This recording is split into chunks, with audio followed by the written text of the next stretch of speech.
Friends, सबसे पहले request है कि इस वीडियो को भी प्लीज़ स्किप मत करना। ये वीडियो भी आपके लिए मोस्ट इम्पॉर्टेंट होने वाली है। सबसे बड़ी बात कि दोस्तों, मैं जितनी भी बातें आपको यहाँ पर बता रहा हूँ वो एक्सपीरियंस के ऊपर बेस्ड हैं, और एक्सपीरियंस सबसे बड़ी चीज़ होती है। बहुत सारे जो यूट्यूबर्स हैं वो पढ़ाते तो नहीं हैं, हालांकि वो इन्फॉर्मेशन देते हैं, बट फिर भी कई बार वो भी थोड़ी सही बातें नहीं बता पाते हैं। तो जितनी भी चीज़ें मैं यहाँ पे बता रहा हूँ आपको, वो एक्सपीरियंस के ऊपर बेस्ड हैं, तो प्लीज़ इसको ध्यान से सुनें। देखिए दोस्तों, यहाँ पे मैंने थंबनेल में लिखा है कि आपका जो आधा सिलेबस है वो कट हो सकता है। कैसे हो सकता है? तो इसकी एक ट्रिक है हमारे पास। यहाँ पर देखिए, बिना टाइम वेस्ट किए मैं आपको डायरेक्ट बताता हूँ। अपना सबसे पहले आपको अपना सिलेबस देखना है। देखिए, सिलेबस में हो सकता है कि किसी की 8 यूनिट दी हों, किसी की 4 यूनिट दी हों, या किसी की 6 यूनिट दी गई होंगी। कि मान लो कि किसी का सिलेबस है, मान लो कि एक पॉलिटिकल प्रोसेस इन इंडिया का एक सिलेबस है जिसमें 6 यूनिट्स दी गई हैं। 6 यूनिट में अलग अलग चैप्टर हैं, वो बात अलग है, बट 6 यूनिट्स दी गई हैं, मतलब 6 यूनिट्स में से क्वेश्चन आएंगे। बट यहाँ पर कहने वाली बात यह है, समझने वाली, कि जब आप अपनी एग्ज़ाम में जाएंगे, जब अपना पेपर आप देंगे, तो वहाँ पर आएंगे 8 क्वेश्चन, और उस 8 क्वेश्चन में से 4 क्वेश्चंस आपको करने हैं और पूरे 4 क्वेश्चन आपको छोड़ने भी हैं। तो यहाँ पर थोड़ा सा ध्यान दीजिए, 4 करने हैं और 4 छोड़ने हैं। इसका मतलब क्या है? इसका इनडायरेक्टली मतलब है कि अगर किसी स्टूडेंट ने 6 यूनिट्स में से अगर 3 यूनिट पढ़ के वो गया है, तब भी वो पूरा पेपर कर आ सकता है। आप मेरी बात समझ पा रहे होंगे। इनडायरेक्टली मैं कह रहा हूँ कि अगर कोई बच्चा है जो अपना आधा सिलेबस बहुत अच्छे से अगर पढ़कर जाता है, तो वो भी पूरा पेपर कर सकता है, क्योंकि हमें 4 क्वेश्चन छोड़ने होते हैं। तो हम वो वाले क्वेश्चन छोड़ सकते हैं जो चैप्टर्स हमने नहीं पढ़े हैं। अभी मैं थोड़ा इसे समझाता हूँ। देखिए दोस्तों, मान लो कि आपके सिलेबस में 6 यूनिट्स दी गई हैं।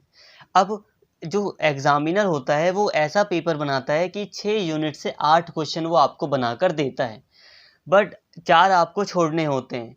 तो ये वाली बात बिल्कुल सही है कि आप अगर चाहें, तो अगर आपने स्टार्टिंग की 3 यूनिट्स बहुत अच्छे से पढ़ ली हैं, तो 4 क्वेश्चन तो उसमें से आने ही आने हैं। मान लो आपके सिलेबस की 6 यूनिट्स हैं, तो 6 में से अगर आपने 3 यूनिट्स पढ़ ली हैं, तो 4 क्वेश्चन तो उसमें से आने ही आने हैं। तो आप वो 4 क्वेश्चंस कर आ जाओगे, तो आपको एक्स्ट्रा पढ़ने की ज़रूरत नहीं है। एक्स्ट्रा पढ़ सकते हो, टाइम है, सब कुछ है, तो आप एक्स्ट्रा भी पढ़ो। भाई, नॉलेज होना बहुत ज़रूरी है। बट मैं यहाँ पर बात कर रहा हूँ कि कम समय है, आपके पास समय कम है, और उस कम समय में आप पूरा पेपर कैसे करके आ सकते हैं, वो भी बहुत अच्छा। तो यहाँ तक आपको मेरी बात समझ में आ गई होगी।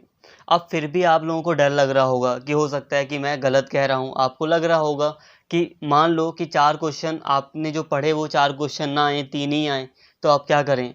तो अगर आपको ज़्यादा ही डर लग रहा है, तो आप आधे से थोड़ा-सा ज़्यादा सिलेबस पढ़ के चले जाओ।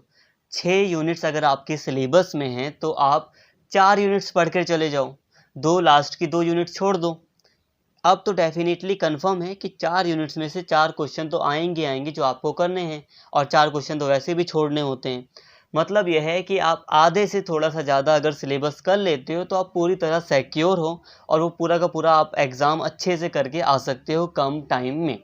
तो मेरी आपसे रिक्वेस्ट है कि जितना भी आपने पढ़ा है उसी को 2-4 बार अच्छे से प्रैक्टिस कर लें, उसी को बहुत अच्छे से रिवाइज़ कर लें। एक्स्ट्रा पढ़ने से ज़्यादा अच्छा है कि आप पिछला पढ़ा हुआ जितना भी आपने पढ़ा है, आधे से ज़्यादा जितना भी आपने पढ़ लिया है, आप वहीं तक अच्छे से 1-2 बार रिवाइज़ कर लें, आंसर राइटिंग की एक बार प्रैक्टिस कर लें। आई होप फ्रेंड्स मेरी बात आपको समझ में आ रही होगी, और जितनी भी बातें मैंने बताई वो पूरी एक्सपीरियंस पर बेस्ड हैं और बिल्कुल सही हैं। अगर आप मेरी बात से सहमत हो तो प्लीज़ कमेंट करके ज़रूर बताएँ, और इस चैनल को अगर सब्सक्राइब नहीं किया है तो प्लीज़ सब्सक्राइब कर लें, और इस वीडियो को ज़्यादा से ज़्यादा शेयर करें, लाइक करें। Thank you.